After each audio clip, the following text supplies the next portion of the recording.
Hello everyone, welcome to the Exia IAS academy. तो चलिए देखते हैं कौन से इम्पोर्टेंट न्यूज़ आर्टिकल हैं 17 अगस्त के न्यूज़पेपर में जो एग्ज़ाम के लिहाज से रेलेवेंट है। तो इस एनालिसिस में मैं आपको हर आर्टिकल का समरी बताऊंगा, जो मेन मुद्दे हैं उसको डिस्कस करूंगा और उससे जो आइडियाज़ एग्ज़ाम में इस्तेमाल की जा सकती है वो बताने की कोशिश करूंगा। ये जो भी एनालिसिस है UPSC as well as different state PCS का जो ऑफिशियल सिलेबस है उसके मुताबिक है। सेकेंडली, जो ट्रेंड रहा है क्वेश्चन पेपर का लास्ट 20 टू 25 ईयर्स में, प्रीलिम्स में, मेंस में, यूपीएससी में, डिफरेंट स्टेट पीसीएस में, उस ट्रेंड को और उस जो क्वेश्चन पैटर्न है, जो जो थीम बार बार पूछी जाती है, इशू बेस्ड चीज़ें पूछी जाती है, उस लिहाज से हम चीज़ें आपको बताएंगे ताकि चीज़ें क्रेडिबल रहे और ऑथेंटिक रहें। एडमिशन ओपन है एक्जिया आईएएस एकेडमी में। आप हमारे फाउंडेशनल कोर्स से जुड़ सकते हैं और क्रैश कोर्स भी एग्ज़ाम के पहले लॉन्च होता है। जो एडवांस लेवल में होते हैं, जिनको रिवीजन करना होता है, उनके लिए क्रैश कोर्स है। जो नए हैं उनके लिए फाउंडेशनल कोर्स रहेगा। इसमें आपको कॉम्प्रिहेंसिव सिलेबस का कवरेज दिया जाएगा, एक्सपर्ट फैकल्टी के द्वारा गाइडेंस दी जाएंगी, सिलेबस के मुताबिक आपको नोट्स दिया जाएगा जो कि काफ़ी कॉम्प्रिहेंसिव रहेगा। रेगुलर टेस्ट आंसर राइटिंग भी कराई जाएंगी बिफोर 2-3 महीने, प्रीलिम्स के 2-3 महीने पहले, और बिफोर मेंस के 2-3 महीने पहले हम आपको रेगुलर टेस्ट जो है प्रोवाइड करेंगे। ऐसे writing, one on one mentoring दिया जाएगा। इसमें आपके जितने भी डाउट है उनको कैटर किए जाएंगे। इन हाउस लाइब्रेरी फैसिलिटी भी अवेलेबल है जिससे जुड़ के आप अपना प्रिपरेशन और अच्छी तरीके से कर सकते हैं। बाकी एडमिशन प्रोसीजर वगैरह के बारे में डिटेल में जानने के लिए आप कांटेक्ट कर सकते हैं 6002417488 नंबर पे। ध्यान रखिएगा, हमारा एक ही ऑफिशियल नंबर है।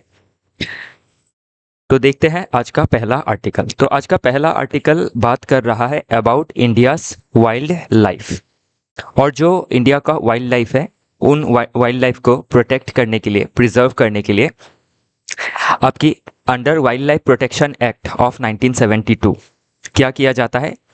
जो एरियाज है, जो वाइल्ड लाइफ है, उनको नेशनल पार्क या फिर वाइल्ड लाइफ सेंचुरी के हिसाब से डिक्लेयर कर दिया जाता है। तो अभी क्या होता है, उससे इन एनिमल्स को प्रिजर्व करने की कोशिश की जाती है under wild life protection act of 1972। लेकिन जो वाइल्ड लाइफ है उसका क्या है, टूरिज्म पोटेंशियलिटी भी है कि उससे जो आपकी लोकल इकोनॉमी है, लोकल एम्प्लॉयमेंट जनरेशन है, उसको बूस्ट की जा सकती है। तो ये क्या कर सकता है, हमारा एक इकोनॉमिक जो प्रॉब्लम है देश का उसको हल कर सकता है। लोकल एरिया का जो प्रॉब्लम है अनएम्प्लॉयमेंट का, यूथ अनरेस्ट का, फिर आपके इकोनॉमिक ग्रोथ का, उसको टेकल कर सकता है। तो ये एक सेगमेंट हो गया। और टूरिज्म आता किस में है, टर्चरी सेक्टर में आता है, सर्विसेज सेक्टर में। तो ये हो गया आपका इसका इंट्रोडक्शन। अभी मुद्दा क्या है इसमें कि टूरिज्म का जो फुटफॉल है वो ज़्यादा बढ़ने की वजह से एनिमल्स को क्या हो रही है, बहुत ज़्यादा दिक्कतें हो रही है। तो इसमें स्पेशली बहुत सारी जगह के नाम मेंशन किए गए हैं हमारे देश के, स्पेशली जो वेस्टर्न घाट है उसके बारे में जिक्र किया गया है, फिर भीतरकनिका के बारे में जिक्र किया गया है। इसी के साथ आप अपने एरिया को भी इसमें ले सकते हैं। लाइक मैं आसाम से हूँ तो काजीरंगा हो, मानस हो, ओके, पवितरा वाइल्ड लाइफ सेंचुरी हो, तो इन सभी जो सेंचुरीज है जहाँ पे आपकी वाइल्ड लाइफ पाई जाती है, तो इस ये क्या करती है, लोगों को आकर्षित करती है, लोग इसको देखने आते हैं।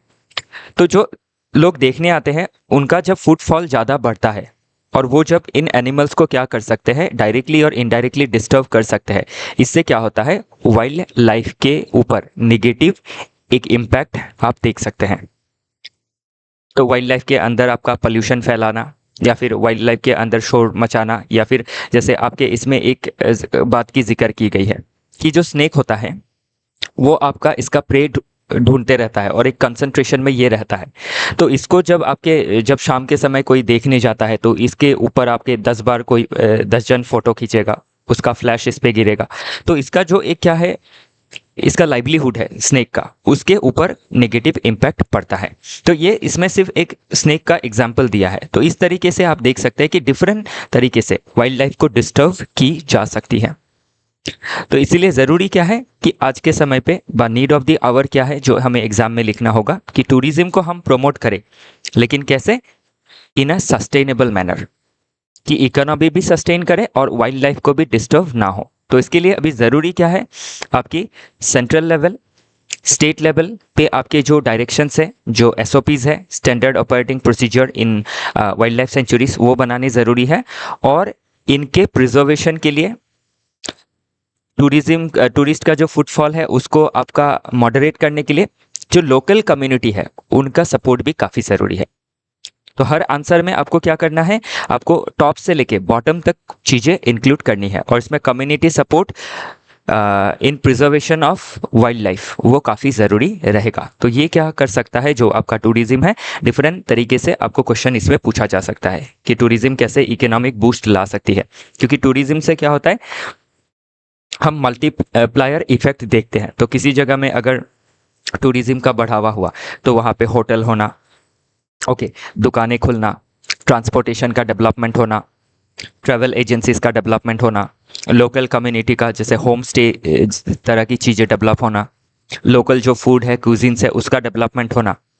तो ये सभी चीज़ें देख सकते हैं। और कल्चर के लिहाज से देखें तो लोकल कल्चर जो है उसका भी क्या होता है, आपका स्प्रेड या फिर एक फैलाव देखा जाता है। लोग देश विदेश से आते हैं तो वो उस कल्चर को समझ पाते हैं। तो उस लिहाज से ये आर्टिकल इंपॉर्टेंट रहेगा, काफ़ी पर्सपेक्टिव इसमें आपको अचीव होगी। जो वाइल्ड लाइफ प्रोटेक्शन एक्ट है वो मैंने आपको बताया। तो ये सभी चीज़ें प्रीलिम्स में भी पूछी जा सकती है। प्रोजेक्ट टाइगर कब लिया गया था, 1973। फिर प्रोजेक्ट एलिफेंट 1992। तो ये क्या है, एक पर्टिकुलर स्पीशीज को प्रोटेक्ट करने के लिए आपका प्रोजेक्ट लिया गया है। तो इसमें आप इन सीटू, एक्स सीटू क्या है वो भी पूछा जा सकता है। तो प्रोजेक्ट टाइगर क्या है, एक इन सीटू कंजर्वेशन प्रोग्राम है कि जहाँ जो एनिमल का लोकेशन है उसी में उसको प्रोटेक्ट करना। और एक्स सीटू क्या है, आपके कैप्टिविटी में उसको उसका प्रिजर्वेशन करना। कोई लैब हो गया या आपकी जू हो गया। नेक्स्ट आर्टिकल अगेन एनवायरनमेंट के पर्सपेक्टिव से ही है। How does plastic pollution effect health. तो अफेक्ट हेल्थ, तो किस तरीके से प्लास्टिक पोल्यूशन जो है अफेक्ट करता है। तो हाल ही में क्या हुआ, एक ग्लोबल समिट हुई प्लास्टिक के ऊपर बैन को लेके, लेकिन उसमें क्या है, कंसेंसस में नहीं आ पाए। तो why have negotiators in Geneva rejected a draft treaty. तो ये ड्राफ्ट ट्रीटी था और ये पहले ही चरण में क्या हुआ, इसका रिजेक्शन हुआ। क्यों रिजेक्शन हुआ, क्योंकि मोस्ट ऑफ दी जो डेवलपिंग नेशंस है उसने इसको रिजेक्ट किया। और इसके रिजेक्ट करने के पीछे का मेन मकसद या मेन वजह क्या था कि प्लास्टिक पोल्यूशन को रेगुलेट करने का बात किया गया। उसको उसी के साथ रेगुलेट के साथ ही प्लास्टिक पोल्यूशन को आपका प्रोडक्शन में बैन लगाने का बात कहा गया। तो अभी प्लास्टिक में जब हम बैन लगा देंगे इंटरनेशनल ट्रीटी के जरिए, तो इससे क्या होता है, डेवलपिंग इकोनॉमी की डेवलपिंग जो देश है उसकी इकोनॉमी पे निगेटिव इम्पैक्ट पड़ता नजर आता है।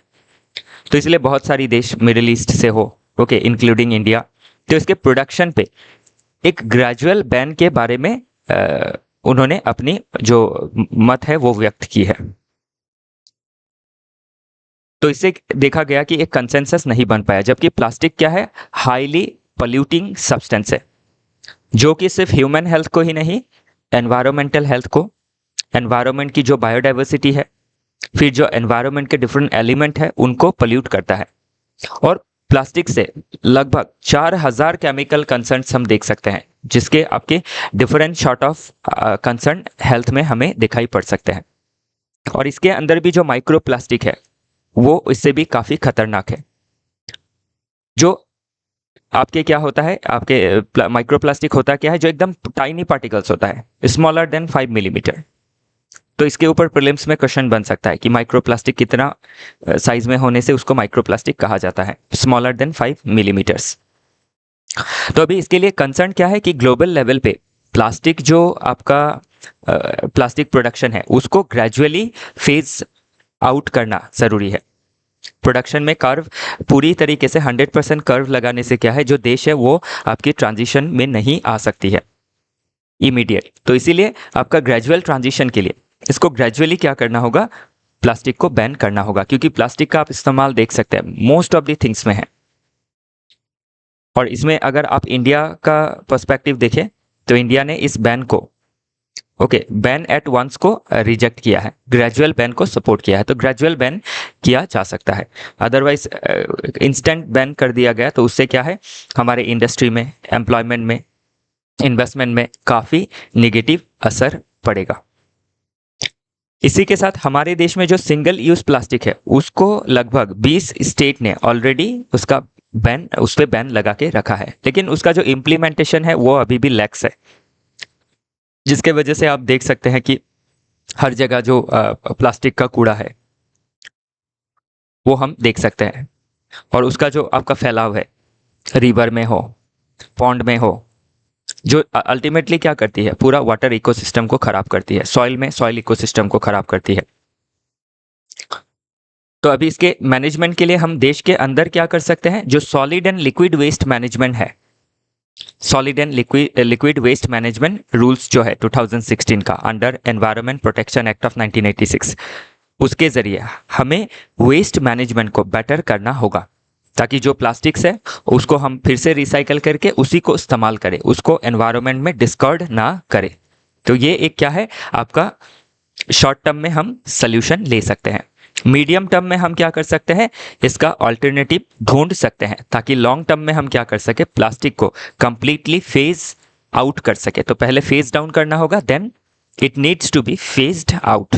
ओके, चलिए आगे देखते हैं। इसमें आप देखिए आर्टिकल 21 को भी लिंक करके देख सकते हैं कि राइट टू हेल्थ के साथ ये जुड़ा हुआ है, क्योंकि राइट टू हेल्थ रहेगा तो ही राइट टू लाइफ रहेगा, राइट टू लाइफ रहेगा तो ही राइट टू लिबर्टी रहेगी। तो उस तरीके से आपको चीज़ें मेंस में लिंक करना है, और प्रीलिम्स में भी पूछी जा सकती है कि right to health associated with which of the following article, तो आर्टिकल 21। ओके, नेक्स्ट आर्टिकल बात कर रहा है रिगार्डिंग क्रिटिकल मिनरल्स।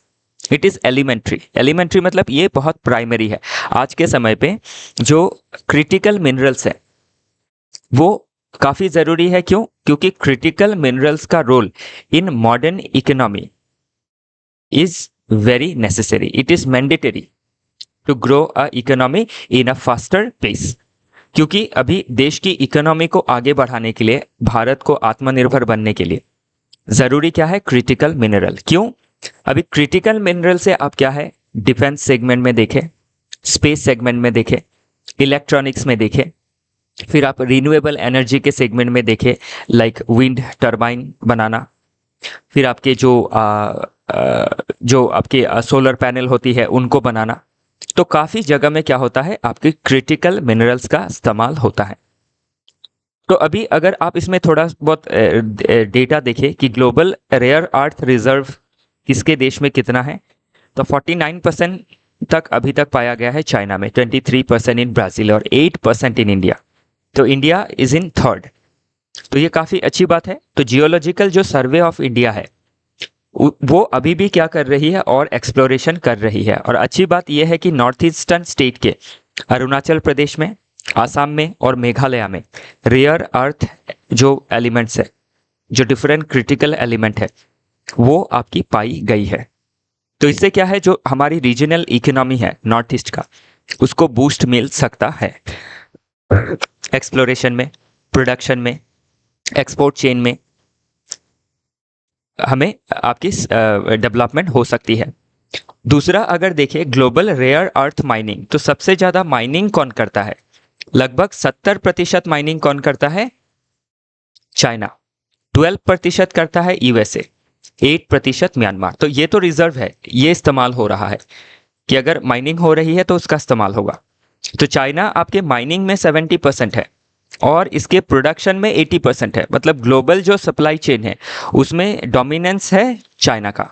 और चाइना ने हाल ही में क्या किया है, जो रिटेलिएशन किया यूएसए को, यूएसए ने जो टैरिफ बढ़ाई, तो उसके रिटेलिएशन में चाइना ने जो आपके रेयर अर्थ एलिमेंट है, क्रिटिकल मिनरल्स है, उनका जो एक्सपोर्ट है उसमें काफ़ी रेस्ट्रिक्शंस लगाई हैं।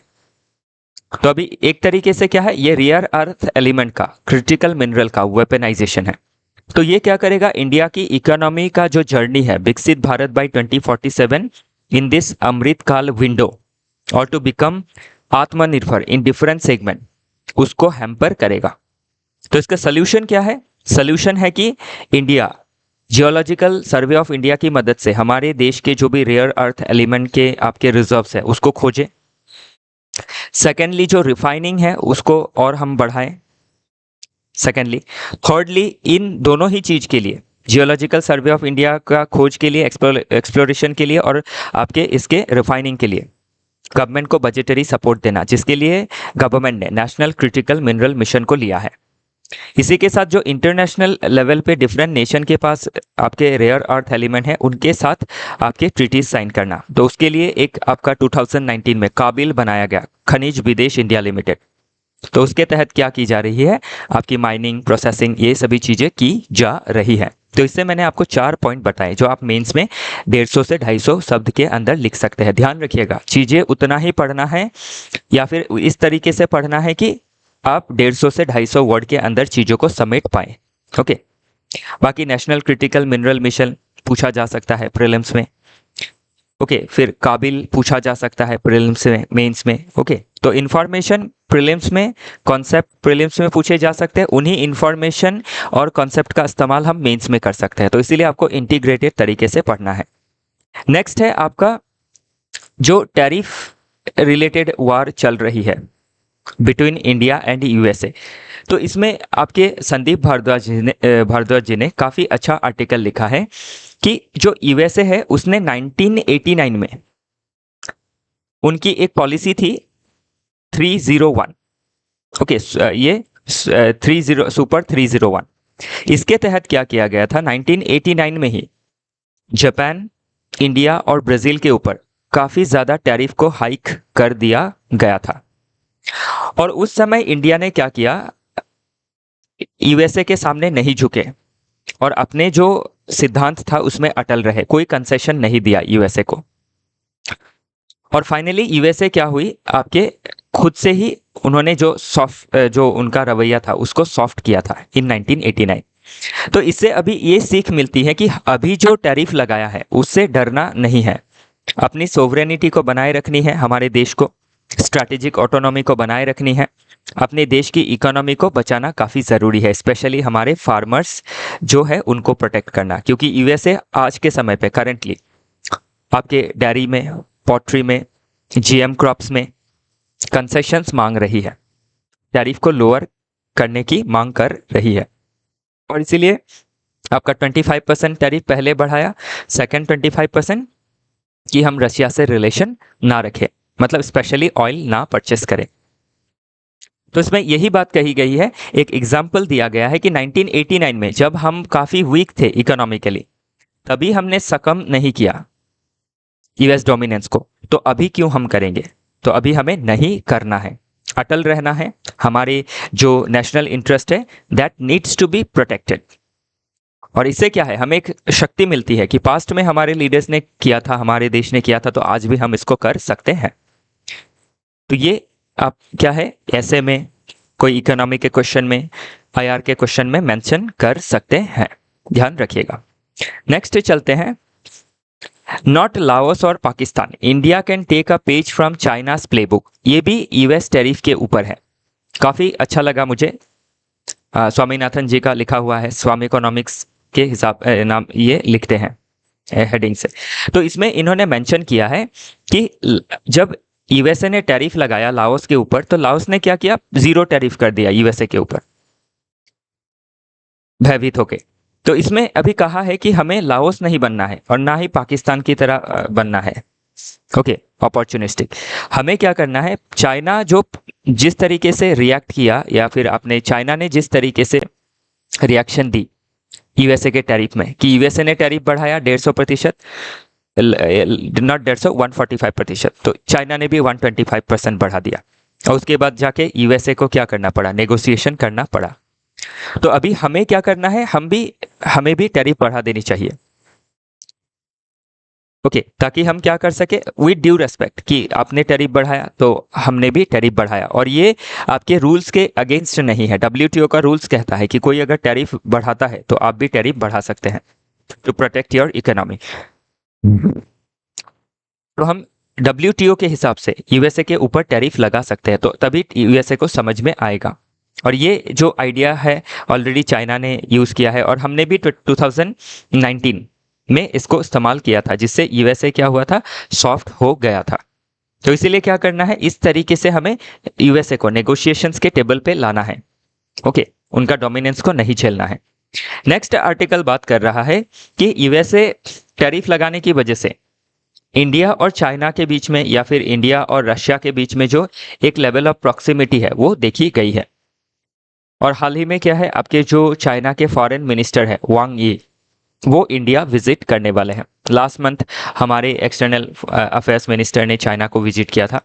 तो अभी चाइना के जो एक्सटर्नल अफेयर्स मिनिस्टर है वो इंडिया को विजिट कर रहे हैं। तो इसमें क्या है, दोनों देश के बीच में जो आपका तनाव रहा है स्पेशली बॉर्डर को लेके, वो मिनिमाइज की जा सकती है। इस तरीके से अगर नेगोशिएशंस होता है तो हम ये चाहते भी है कि जो प्रॉब्लम है, बायलैटरल हो मल्टीलैटरल हो, that needs to be solved in a democratic manner, in a rule based manner, without violating anyone's sovereignty. तो पीसफुल अगर वे है तो क्यों आपके अनपीसफुल वे में जाना है, तो वही चीज़ें इसमें मेंशन की गई है। और चाइना इंडिया का प्रॉक्सिमिटी क्या कर सकता है, रीजन को डेवलप कर सकता है, और यूएस जैसे देशों का जो आपका मनमना स्वभाव है, हेजिमोनी है, उसको कम कर सकता है। लेकिन इसमें चाइना को लेके भी थोड़े बहुत कंसर्न है, क्योंकि चाइना को इंडिया ट्रस्ट नहीं कर पाता है because of their unilateral actions in so many times. Okay, तो पास्ट में हमने देखा है 1962 का वार हो या फिर गलवान वैली क्लैश हो। ओके, तो इन सभी चीज़ों को मेंशन कर सकते हैं, या फिर आउटराइट सपोर्ट हो टू पाकिस्तान अगेंस्ट इंडिया, वो भी मेंशन कर सकते हैं। नेक्स्ट है, there is no deal on the Ukraine war until there is a deal. तो अभी ध्यान रखिएगा, 15 अगस्त को यूएसए के president Donald Trump and Russia के प्रेसिडेंट व्लादिमीर पुतिन, इन दोनों ने अलास्का में आपका एक डायलॉग रखा, और उस डायलॉग में लगभग 2-2.5 घंटे चर्चा हुआ, लेकिन कोई डील फाइनल नहीं हुआ।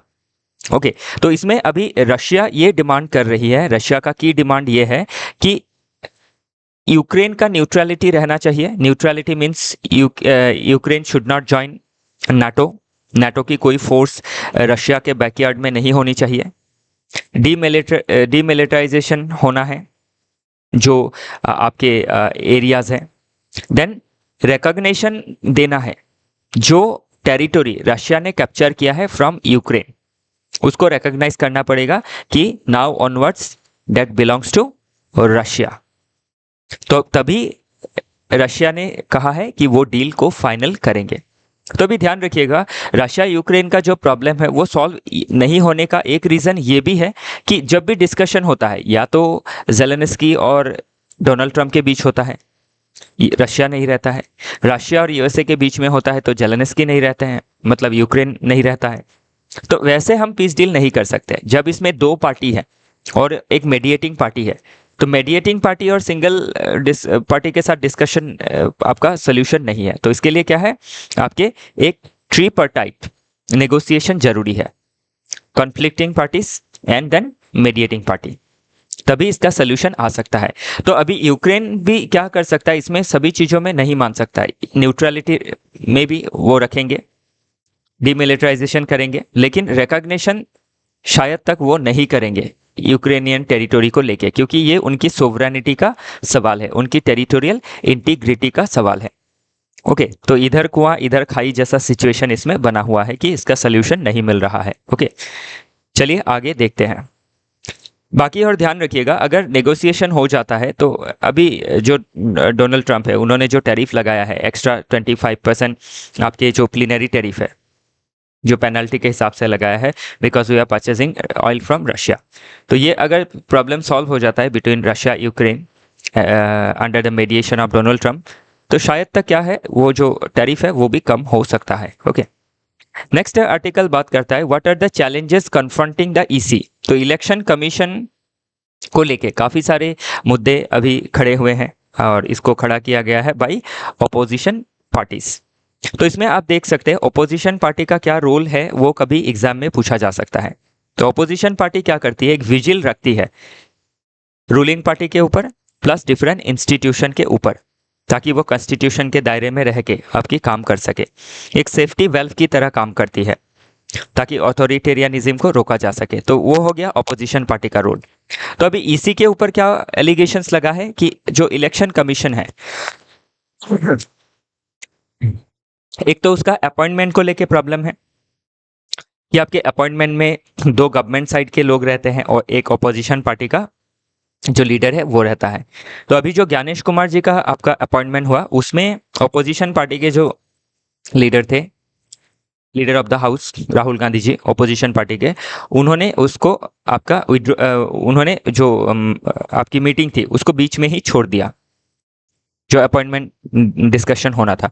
और उसके बाद अब एलिगेशंस लगा रहे हैं कि जो इलेक्शन कमीशन है उन्होंने आपके जो स्पेशल इंटेंसिव रिवीजन किया है बिहार के इलेक्टोरल पोल में, उसको लेके मुद्दा उठाया है, फिर वोट चोरी का आरोप लगाया है। तो ये सभी चीज़ें अभी न्यूज़ में आने की वजह से एक कंट्रोवर्सी देखा गया है। लेकिन जो कंट्रोवर्सी है वो एग्ज़ाम के लिहाज से ज़रूरी नहीं है। ज़रूरी अभी ये है कि इलेक्शन कमीशन का कॉन्स्टिट्यूशनल प्रोविज़न क्या है, आर्टिकल 324, प्लस जो रिप्रेजेंटेशन ऑफ पीपल्स एक्ट है 1950 1951, जिसके तहत इलेक्शन कमीशन को पावर मिलता है कि वो इलेक्टोरल रोल को रिवाइज करे, मॉडल कोड ऑफ कंडक्ट बनाए। तो इन सभी चीज़ों के ऊपर क्वेश्चन पूछा जा सकता है। बाकी जो बिहार में रिवीजन हुआ उसमें 7.89 करोड़ वोटर्स थे और रिवीजन होने के बाद आपके 7.24 करोड़ हो गए, मतलब 65 लाख लोग क्या हो गए, आपके लिस्ट से बाहर हो गए। तो इलेक्शन कमीशन ने कहा है कि ये जो इलेक्टोरल इंटीग्रिटी है उसको प्रोटेक्ट करने के लिए किया गया है और पूरे देश में किया जाएगा। तो एक हिसाब से अगर देखें तो ये सही है। बस सही इस जगह नहीं है कि इलेक्शन के ठीक पहले इसको नहीं करना है, इसको एक समय लेके करना है और इसमें आपको अपोजिशन पार्टी को ऑन बोर्ड रख के, रूलिंग पार्टी के मेंबर को ऑन बोर्ड रख के ही चीज़ों को करनी है। Next and last article, Tamil Nadu Keeladi dig. तो किल्लाड़ी जो एरिया है उसमें जो डिगिंग हुई है, जो एक्सकावेशन हुआ है, specially archaeological survey of India के द्वारा और आर्कियोलॉजिकल सर्वे ऑफ इंडिया के जो आपके एक्सकावेटर है उनके द्वारा। तो उससे हमने देखा कि केलड़ी में आपका क्या है, लगभग 8th सेंचुरी BC का जो चीज़ें है उसको पाया गया है। तो अभी इसको क्या किया, जो आपके इसको एक्सकवेशन कर रहे थे उन्होंने कंक्लूड कर दिया कि ये 8th सेंचुरी का है। तो उसी चीज़ को इसमें क्रिटिसाइज किया गया है। प्लस आपके जो हिस्टोरिकल चीज़ें हैं, अभी आर्कियोलॉजी क्या होता है, एक साइंस है जो आपका क्या करता है, क्वेरी करता है। तो जो क्वेरी होता है, जो खोजबीन होती है, वो स्लो होना चाहिए। उसमें आपके इंस्टेंट जो कंक्लूजन है उस पर नहीं आना चाहिए, क्योंकि हिस्टोरिकल जो चीज़ें हैं उनको बारीकी से देखना काफ़ी ज़रूरी है, क्योंकि इसमें आपकी मिसअंडरस्टैंडिंग की बहुत ज़्यादा प्रोबेबिलिटी, मिसकैलकुलेशंस की, मिस एक्सप्लेनेशन की बहुत ज़्यादा प्रोबेबिलिटी रह सकती है, जिससे क्या है, देश के जनसाधारण को एक रॉन्ग आपका इंफॉर्मेशन जाएगा रिगार्डिंग इंडियाज़ हिस्ट्री। तो इसीलिए इसमें यही चीज़ें कही गई है कि हम किसी चीज़ के ऊपर जब भी एक्सकावेशन करते हैं तो उसको टाइम लेना है, उसके ऊपर इमीडिएट कंक्लूजन में नहीं आना है। ओके, उसके ऊपर आपके जितना हो सके उतना आपका ज़्यादा क्या करना है, उन चीज़ों को बेटर एनालिसिस करके उसके बाद ही हम एक कंक्लूजन पे आ सकते हैं। तो वही चीज़ें इसमें मेंशन की गई है। तो केलड़ी रिलेटेड कोई क्वेश्चन प्रीलिम्स में आ सकता है। तो केलड़ी डिग जो आपका डिग है कहाँ हुआ, तमिलनाडु में हुआ, ऐसी चीज़ें पूछी जा सकती हैं। ओके, बाकी आर्कियोलॉजिकल सर्वे ऑफ इंडिया कब आपका फॉर्म हुआ था। ओके, मुझे जितना तक ध्यान है अलेक्जेंडर कनिंघम के द्वारा 1800 के किसी आपके 1850s के सराउंड ही होगा। तो इन सभी चीज़ों को पूछी जा सकती है। कौन से मिनिस्ट्री के अंदर आता है वो भी पूछा जा सकता है, मिनिस्ट्री ऑफ कल्चर के अंडर आता है। तो इन सभी चीज़ों को आप एक बार देख लीजिएगा। इसी के साथ आज का जो डिस्कशन है वो समाप्त होता है। फिर मिलेंगे 18 अगस्त का जो एनालिसिस है उसके साथ। अभी के लिए इतना ही। हमसे जुड़े रहने के लिए आप सभी का बहुत बहुत धन्यवाद।